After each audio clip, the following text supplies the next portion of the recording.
نحمدہ و نصلی علی رسولہ الکریم و خاتم النبیین وعلی آلہ و ازواجہ و صحابہ اجمعین۔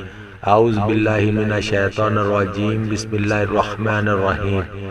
ناظرین، آج سے ہم بچوں کے اور بچیوں کے اسلامی ناموں کا معنی اور ان کے اعداد کے بارے میں بات کریں گے، اور یہ بھی بتائیں گے کہ ان کے نام کے حساب سے ان کا لکی نمبر کون سا ہے، لکی رنگ، لکی دن، لکی اعداد، لکی برج کون سا ہے۔ میں امید کرتا ہوں کہ آپ سب میرے اس سلسلے کو ضرور پسند کریں گے اور میری حوصلہ افزائی کے طور پر اور میرے چینل کو سبسکرائب ضرور کر لیں گے تاکہ ہر آنے والی نئی ویڈیو آپ تک آسانی سے پہنچ سکے۔ تو ناظرین، اس سلسلے کی پہلی ویڈیو میں جو پہلا نام آج کی ویڈیو کا زیور بنے گا وہ نام عباد ہے۔ عباد کے معنی غلام یا بندہ۔ عباد اکیلا کوئی خاص معنی نہیں رکھتا، بلکہ اسے عباد علی، عباد الرحمن، عباد الحق، عباد الرب، عباد اللہ رکھیں گے۔ سارے نام اللہ کریم کے نام کے ساتھ مل کر بامانی ہو جائیں گے اور عباد پر خوبصورتی کے سرخ گلاب کھل اٹھیں گے۔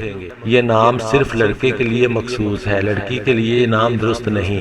عباد لفظ کی زبان عربی ہے، عباد لفظ کا مذہب اسلام ہے۔ لکی نمبر 7، موافق دن منگل یا جمعرات، لکی رنگ سرخ بنفشی، لکی پتھر روبی، لکی دھاتیں لوہا یا تانبا۔ یہ نام بابرکت ہے، سننے اور کہنے میں خوشگوار محسوس ہوتا ہے۔